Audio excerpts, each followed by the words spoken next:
¿Alguna vez escuchaste el término parto humanizado? Hoy hablaremos sobre ese tema y entenderemos por qué es importante y qué está pasando en la actualidad con la forma en que se están atendiendo los partos en nuestro país. Vamos a ver cuáles son algunas de las consecuencias que tienen este tipo de partos para las mamás y los bebés. Y también vamos a platicar sobre nuestras experiencias personales con el parto humanizado. Bienvenidos a nuestro podcast, Criando Ando, una producción de CI Servicios Integrales de Atención a la Infancia. Ser padre o madre es una de las experiencias más emocionantes y desafiantes que podemos vivir. Sin embargo, cada día enfrentamos nuevos retos y situaciones que nos ponen a prueba y nos hacen crecer como personas y como cuidadores. Queremos que este podcast sea un lugar de encuentro para todos aquellos que se preocupan por la educación y el bienestar de niñas y niños. Madres, padres, tías, tíos, abuelos, abuelas, agentes educativos y todas las personas que desean aprender y crecer juntos en este maravilloso camino de la parentalidad y la crianza. Así que siéntete libre de unirte a nosotros, participar en la conversación y hacer tus preguntas. Comencemos. Y bienvenidos una vez más a una sesión más de nuestro podcast Criando Ando. Me acompañan el maestro Jerónimo Medrano, la maestra Dayana Pineda y yo soy la doctora Bárbara Guerrero. Jero, Dey, ¿cómo están? Buenos días. Muy buenos días. Buenos días a todos y a todas. Gracias por acompañarnos un episodio más. Adelante, Bárbara, con un tema tan interesante. Sí, pues vamos a platicar acerca de este tema. Primero vamos a platicar un poco qué es lo que está pasando con la forma en cómo están naciendo los bebés aquí en nuestro país y en muchos otros países de ingresos que denominamos ingresos medios y altos. Pues déjenme que les cuente que para empezar, casi que en nuestro país, las estadísticas son que de cada 3 cesáreas que se hacen en México, 2 eran innecesarias. Básicamente, ¿esto qué significa? Pues que se hizo una cesárea en donde no era necesaria para salvar la vida de la mamá o el bebé, no era un procedimiento de urgencia como tal, sino que se hizo esa cesárea pues por distintos motivos, ya sea porque la misma mamá y su médico la programaron como tal, que se iba a hacer un nacimiento por cesárea, o porque al momento de iniciar el trabajo de parto no dejaron que esa mujer siguiera con ese proceso por alguna razón y sin una justificación médica real, una justificación que ameritara pues hacer un procedimiento de este tipo, se realizó esa cesárea. Entonces, como ustedes ven, pues son muchísimas las cesáreas que terminan siendo procedimientos que no eran necesarios, ¿no? Y esto un poco incluso hasta esta parte de programar las cesáreas, ¿no? De que las mamás deciden que quieren que su bebé nazca por una cesárea, pues ya casi que es una epidemia, ¿no? O sea, se volvió como de moda, se volvió algo en donde te lo venden como que pues es algo que te va a evitar mucho dolor, que es algo que va a hacer que sea más fácil el nacimiento, que sea menos traumático, etcétera, etcétera. Y entonces incluso pues muchas mujeres deciden hacerlo así desde antes, programan como tal sus cesáreas y van y se someten a ese procedimiento. Y de ahí tú has trabajado mucho en este tema justamente. Dayana incluso pues trabajó en su momento para la Secretaría de Salud, déjenme les contamos, y ella ha trabajado mucho con este tema, así que cuéntanos, ¿de tú por qué ves que esto es un problema o cómo se aborda esto? ¿Es un problema? ¿No es un problema? Sí, Bar, justamente me gustaría comentarles que el porcentaje de cesáreas que se realizan por hospital, por ejemplo, es un indicador de calidad de los hospitales y se tiene medido desde hace mucho tiempo. El tema es que no se están llevando a cabo acciones, necesariamente acciones que realmente ayudan a que ese porcentaje baje o disminuya. ¿Sabes cuál es el problema? Que cuando medíamos el porcentaje de cesáreas por hospital, en hospitales del mismo nivel había mucha variabilidad, es decir, había hospitales que tú decías, pero ¿cómo por qué tendría que estar realizando este hospital una de cada 2 nacimientos por cesárea y otros con las mismas condiciones están realizando nada más uno de cada 10 nacimientos por cesárea, ¿sí me explico? Entonces ahí hay una serie de variables que tienen que ver, ¿sabes con qué, Bárbara? Con el poder de la información. O sea, como mujeres embarazadas, en una etapa muy vulnerable, tú lo sabes, ¿no? Pues tú escuchas lo que te dice el médico, ¿no? Y la verdad es que muchas veces estas cesáreas se realizan pues por comodidad del médico, porque no es lo mismo pues tener tu cesárea programada a las 4 de la tarde, que sabes que va a durar hora y media, a tener que aventarte un proceso de parto que puede durar pues 3 horas, como a lo mejor tú nos podrás platicar, o aventarte un proceso de parto que va 12, 13, 8 horas. Entonces, y estar ahí, ¿no? Estar pendiente. Entonces, sí, la verdad es que es un tema bien interesante porque ya nos platicarás, pero el hecho de que la mujer pase por todo este proceso del parto trae beneficios o más que nada genera, volvemos a lo que siempre hemos platicado en lactancia materna, a que los engranes hormonales del bebé y de la mamá realmente embonen. Entonces, bueno, yo ahí les dejo este tema y esta participación. Sí, la verdad es que es todo un problema. A veces yo creo que es hasta como un problema medio invisible para nosotras las mujeres. O sea, no nos damos cuenta, ¿no? Simplemente, como bien dices, a veces no estamos suficientemente informadas de este proceso. Y entonces cuando el médico te dice, no, pues sabe qué, señora, se va a ir a cesárea esto, tú se la crees, ¿no? O sea, tú si no estás suficientemente preparada e informada en ese momento, tú a veces como mujer ni siquiera cuestionas, ¿no? Simplemente dices, pues sí, vámonos a cesárea, ¿no? Y resulta que no, muchas veces, como bien dices, esto es a conveniencia de los médicos, no porque realmente sea un proceso necesario. ¿Y qué creen? Incluso hay estudios por ahí que dicen que cuando los médicos se van a ir de vacaciones o incluso cuando hay eventos así como importantes, como por ejemplo juegos de fútbol, así del mundial o juegos de fútbol, que creen que las cesáreas aumentan porque los médicos, miren, se quieren ir así rapidito a sus vacaciones o a su juego de fútbol, ¿no? A su partido de fútbol. Y entonces esos son eventos que al final atentan contra los derechos de las mujeres, porque, ¿qué creen? Se ha vendido así como que es un proceso, uy, facilito, ¿no? Así de tú te van a hacer tu cesárea y ni la vas a sentir y ya luego vas a salir con tu bebé en brazos bien feliz, ¿no? Pero ¿qué creen? Que lo complicado viene después con el proceso de recuperación.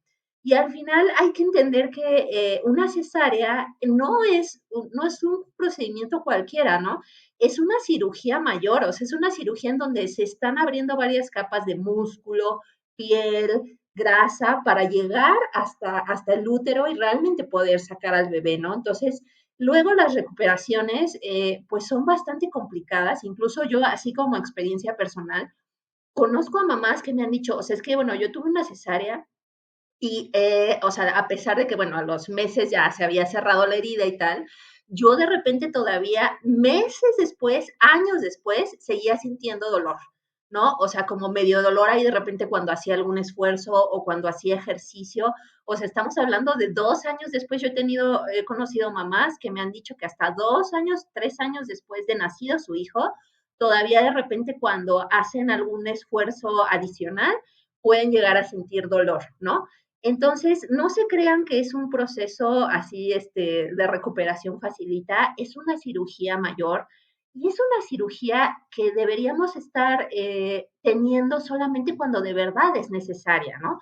Y cuando de verdad es necesaria, o sea, tengamos muy claro que la cesárea salva vidas, o sea, puede salvar la vida de mamá o puede salvar la vida del bebé, pero que no siempre ese es el caso, ¿no? Y la mayoría de las veces, de acuerdo a cómo vemos las estadísticas, pues no ese es el caso, ¿no? Si hubiera seguido el proceso de parto, no le hubiera pasado nada a la mamá y al bebé.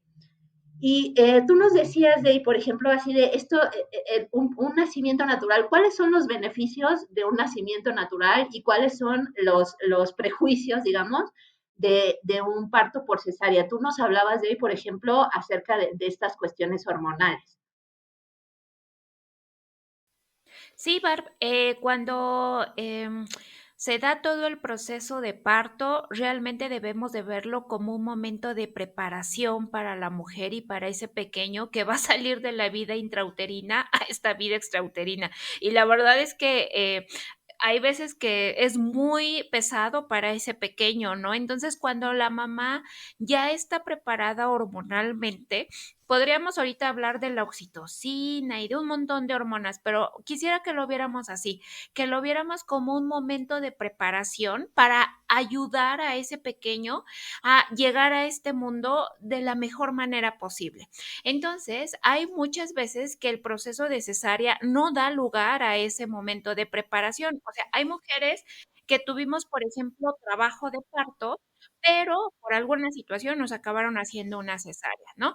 Pero hay mujeres que ni siquiera tuvieron trabajo de parto. O sea, hay mujeres que le dijeron el lunes te presentas a las 2 y te hacemos tu cesárea. Entonces, es muy importante que lo sepamos, es muy importante que tomemos la decisión meses antes, ¿sabes, Barb? Ya sé que estamos ahí como con la emoción y también un poco con la incertidumbre de lo que viene, pero sí es algo que hemos platicado en muchos foros, que es muy importante que le preguntes a tu médico. Yo, antes de darle la palabra a Jero, quisiera platicarles que a mí, desde que mi bebé tenía como un mes, ¿no? Tiene mucho que ver con el médico con el que te atiendes, ¿no? Con mi primer hijo, me dijeron, va a ser cesárea.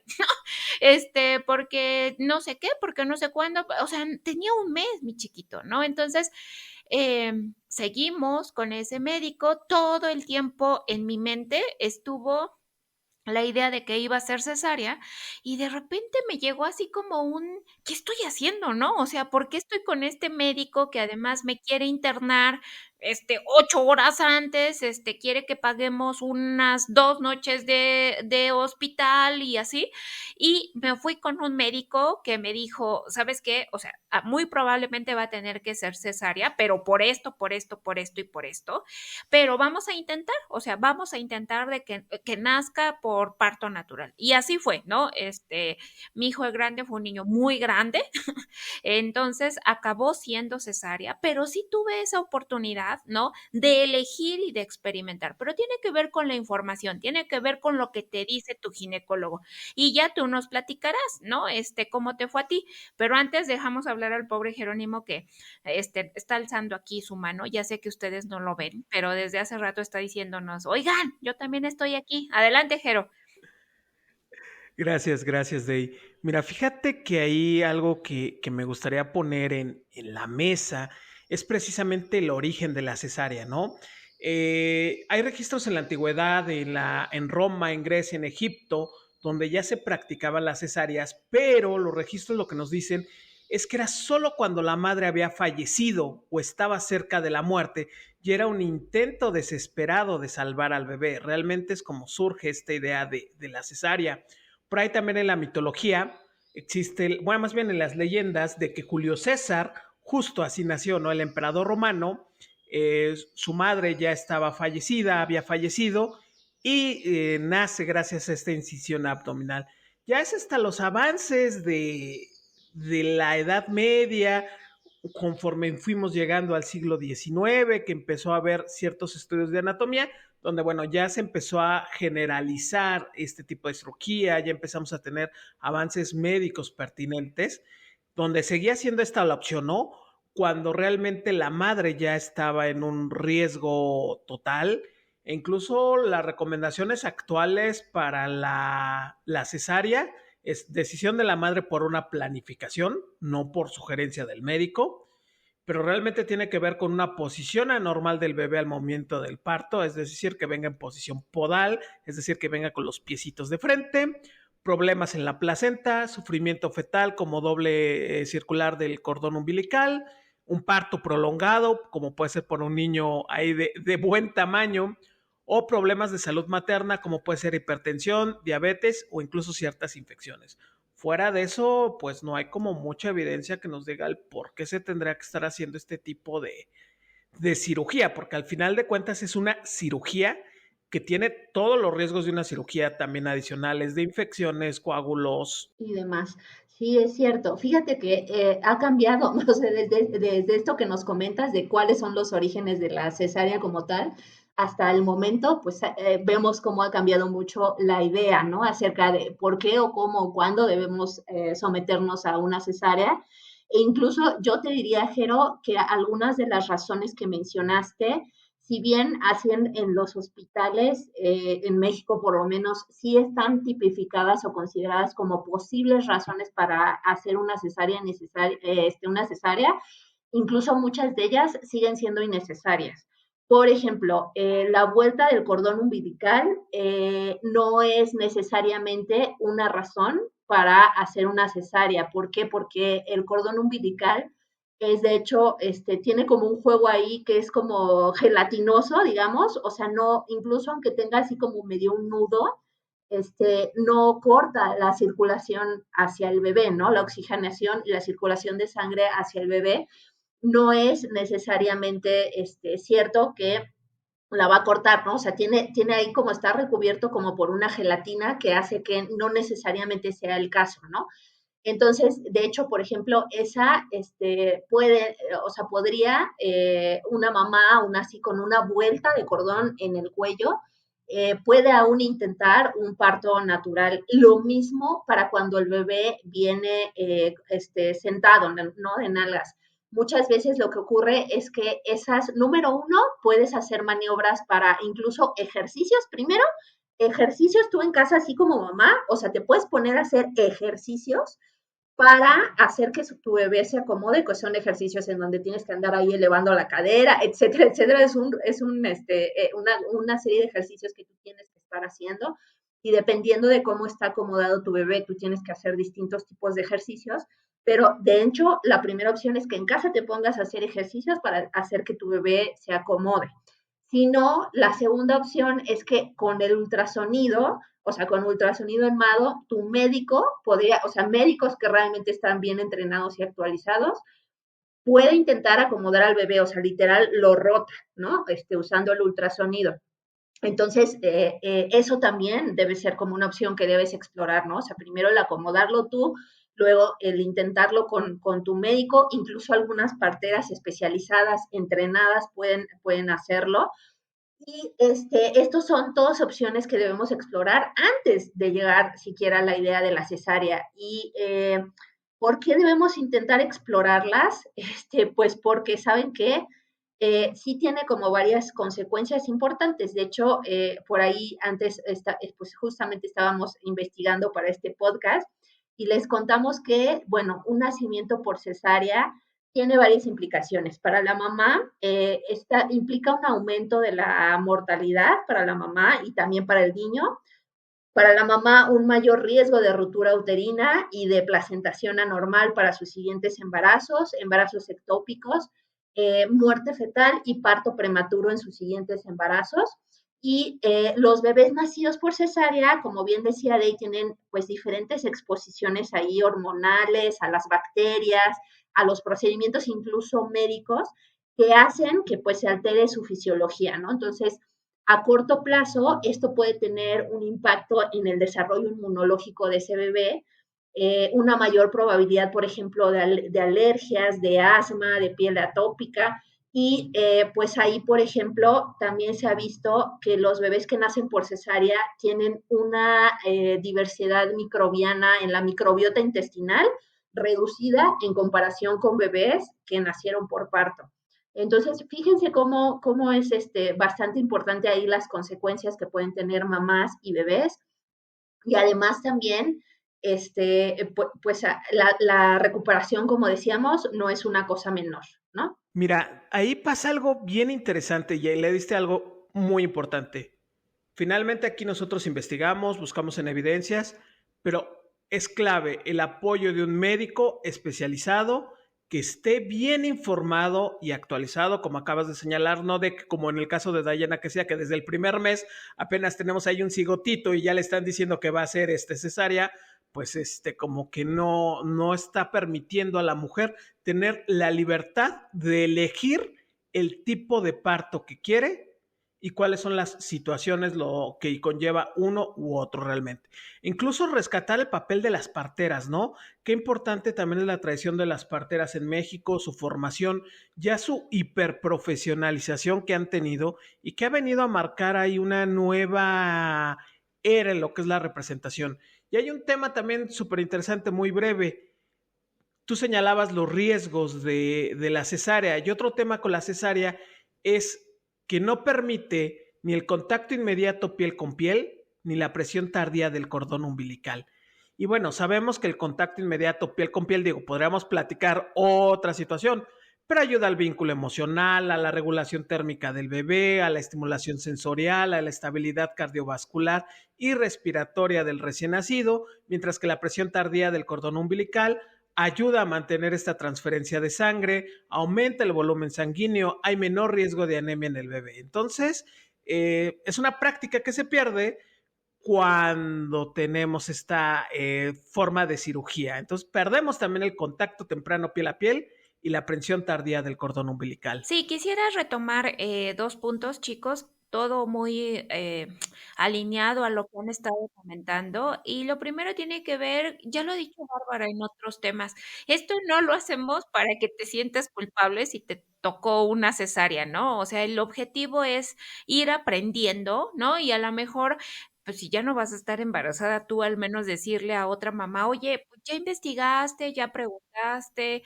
ya le preguntaste a tu médico si es que vas a poder estar con tu bebé después de que nazca o cómo está esta situación, ¿no?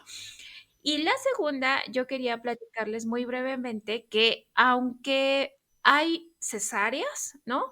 Hay también toda una corriente de tener cesáreas respetadas, ¿no? Que no es como literal entrar a la carnicería, perdón por el término, pero en muchos hospitales, ¿no? Este tema de violencia obstétrica realmente es espantoso, ¿no?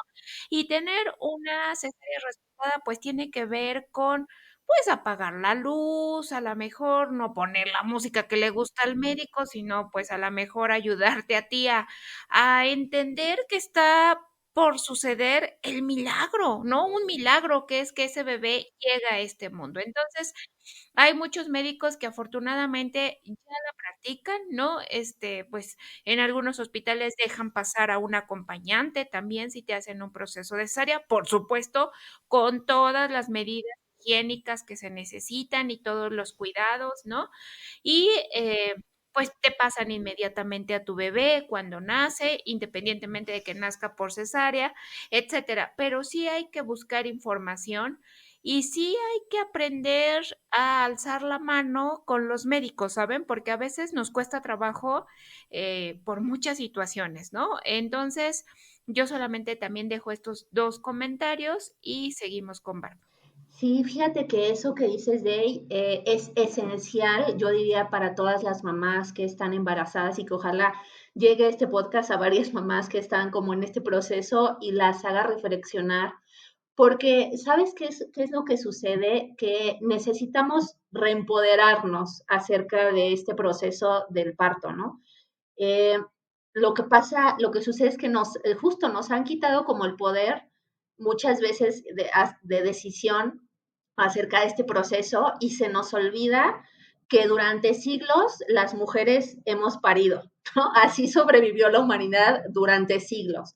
Entonces, sí tenemos esa capacidad, sí podemos lograrlo, pero la verdad es que sí tenemos que estar informadas y sí tenemos que pasar, yo creo, incluso como por un proceso de empoderamiento y de olvidar miedos.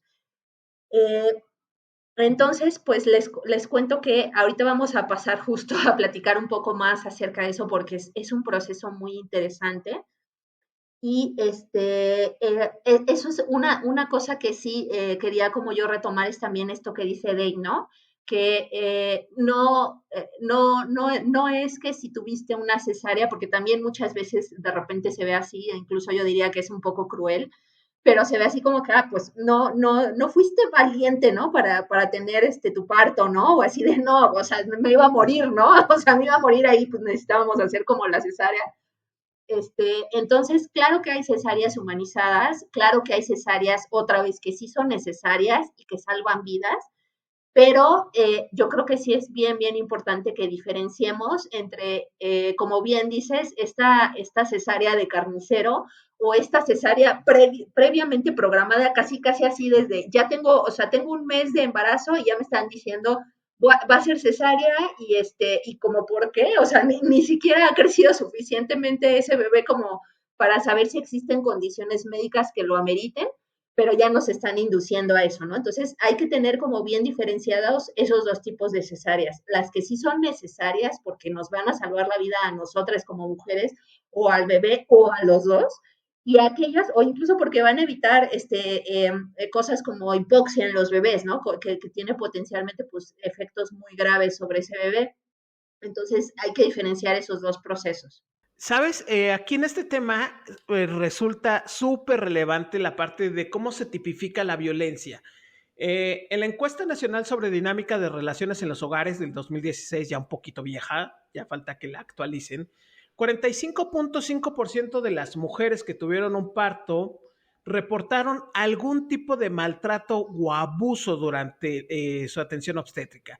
¿Qué está tipificado como violencia obstétrica? Bueno, van desde el maltrato verbal, humillación, faltas de respeto a la autonomía y decisión de la mujer, negligencia en la atención, violencia física o procedimientos médicos innecesarios o no consensuados. Y esto es, creo que lo más importante, consensuado. Sea cual sea la decisión, que sea consensuada y bien informada, no una imposición del médico porque es más cómodo, porque quiere tener todo controlado. Sí, totalmente. Y como bien dice Day, pues es que a veces ahí es donde nosotras tenemos que alzar la voz, así de, a ver, explícame exactamente por qué nos vamos a ir a una cesárea, Don, ¿no? O sea, así como que, ¿qué es lo que está ameritando que vayamos como a este proceso ahora? ¿Y por qué no me estás dejando como continuar mi proceso de parto? Entonces, es bien importante que otra vez nos informemos y ahora sí les contamos un poco, les cuento yo un poco acerca de cuál es mi proceso, mi propio proceso de parto que tiene como mucho que ver con esto y que yo creo que facilitó el parto como no tienen una idea. Yo, por ejemplo, como cuando me embaracé, me acerqué a formarme con una dula, que esa dula me dio como toda la información, primero toda la información pertinente acerca de cómo se ve el proceso de parto fisiológicamente, cómo se ve. Me explicó cuáles son las razones por las cuales sí se amerita una cesárea, cuáles no. Me enseñó cuáles son las fases del parto, ¿no? Porque es que si no, si como mujeres no conocemos cómo se da el trabajo del parto, hay distintos momentos en los que, o número uno, podemos nosotros dificultar ese proceso sin querer, si no conocemos cómo se da. Y número dos, pues podemos caer fácilmente en que nos digan cualquier cosa y nosotros nos vamos a creer esa información si no conocemos un poco acerca de cómo se da normalmente un proceso de parto. Entonces, primero que nada me dio como toda esa información, pero otra cosa que es súper importante y que como psicóloga yo creo que es esencial para un trabajo de parto, a mí lo que hizo esa dula fue quitarme todos los miedos. O sea, trabajar como también con esta parte de miedos que muchas veces como mujeres tenemos en este proceso, porque es normal, ¿no? O sea, es normal, nos estamos como enfrentando a algo que a lo mejor vivimos por primera vez, que sabemos y que nos han dicho que, uy, puede ser súper dolorosísimo. Y eso por supuesto que nos da miedo, ¿no? Entonces, ¿qué es lo otro esencial que hace, por ejemplo, esta información y este empoderamiento, este proceso de empoderamiento? Que número uno, pues te brinda como toda esa información. Número dos, te quita todos los miedos. Y número tres, te da herramientas para gestionar ese dolor. Porque yo, por ejemplo, tuve un proceso de parto sin epidural, o yo lo quería así, ¿eh? O sea, aguas que también hay, los umbrales de dolor en cada quien son diferentes. Yo decidí que sí iba a intentar hacerlo sin epidural, porque también la epidural, déjenme que les diga que tiene consecuencias, podemos platicar de eso también otro ratote. Entonces yo quería intentar hacerlo sin epidural. Y lo que fue esencial para este proceso es justamente el contar con toda esta información, con este tipo de acompañamiento y con estas herramientas para toda la gestión de, eso, de ese proceso, ¿no?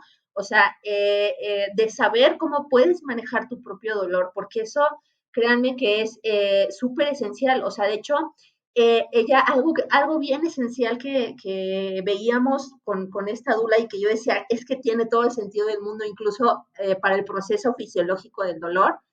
Ella lo que nos decía es así de, es que sepan ustedes que, a ver, tú vas a tener dolor en ese momento, ¿no? Eso es normal, vas a tener una sensación desagradable y dolor. Pero si tú no sabes manejarlo y te estresas porque te está doliendo, te va a doler aún más, ¿no? O sea, porque empiezas a estresarte y empiezas a tensarte y empiezas solo a pensar así de, quiero, es que ya quiero que deje de doler, quiero que deje de doler, quiero que deje de doler.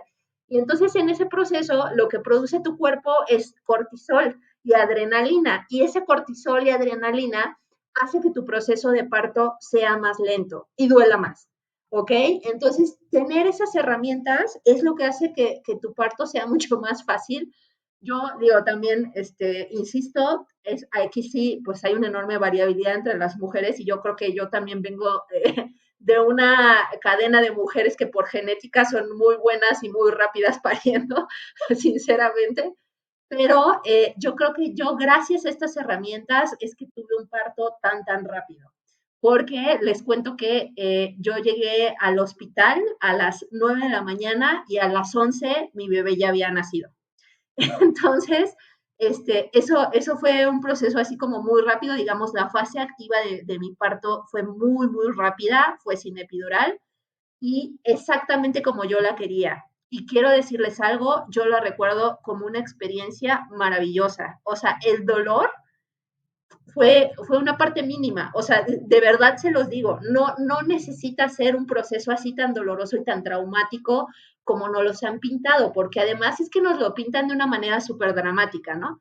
Las concepciones que nosotros como mujeres tenemos del parto son estas de Hollywood, en donde la mujer está haciendo un grito en la cama acostada, gritando, manoteando, insultando a todo el mundo, sudando y sangrando y tal, ¿no?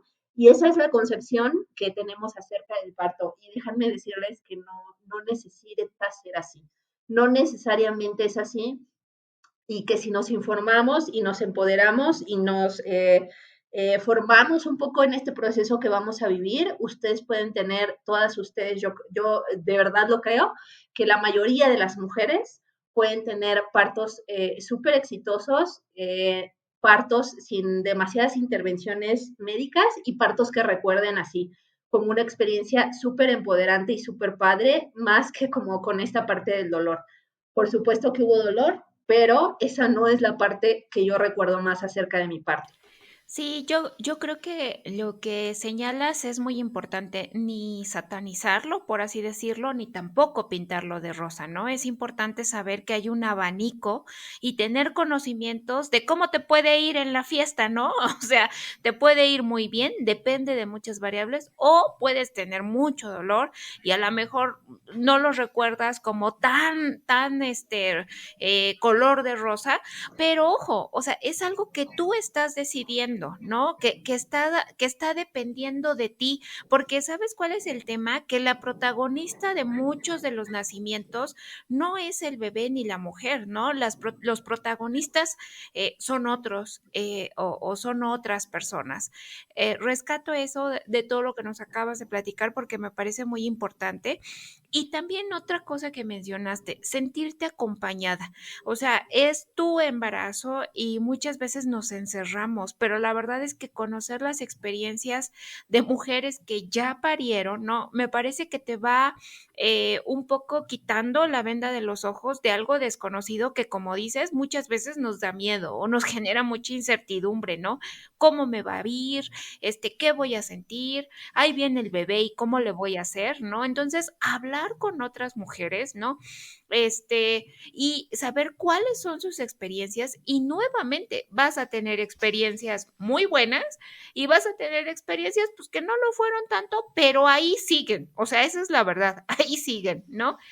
Y lo último, quisiera pues alineado con este tema de la información, platicarles que en muchos hospitales públicos, que hay muchos programas que actualmente, afortunadamente, ya están poniendo este tema del parto humanizado en la agenda del día a día. ¿Con qué?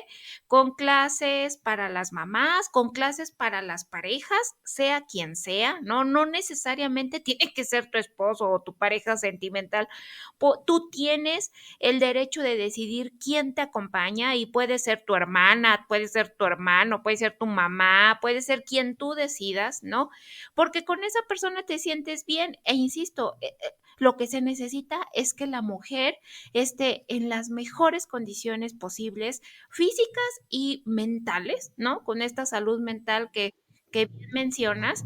¿Para qué? Para que el recibimiento de ese pequeño o pequeña se dé también en las mejores condiciones posibles. Y fíjate que hablando de estas cosas, de las variables, hay muchas que a lo mejor no podemos controlar, o sea, ciertamente que hay veces en que hay cosas que suceden en el parto de manera imprevisible y que no vamos a poder controlar, pero que creen, hay muchas otras que sí podemos controlar y ya hablábamos de algunas de ellas. Para empezar, el médico con el que ustedes están atendiendo, ¿no? Si su médico desde el principio, así como le sucedió a Dave, les está diciendo así desde el primer ultrasonido y la consulta que tienen con él, les está diciendo, ah, pues va a ser cesárea, ¿eh?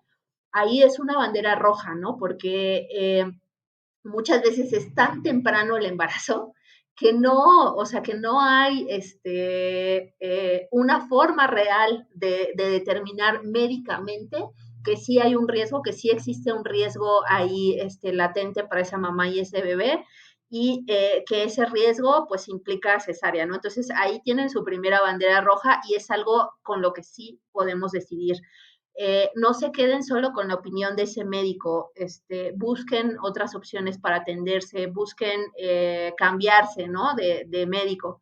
Eso es algo importante. Siempre que tengan la posibilidad, yo sé que a lo mejor de repente a veces no hay posibilidad de eso, pero sí cuestionen a sus médicos, sí busquen otras opciones, porque ahí es como su primera bandera roja.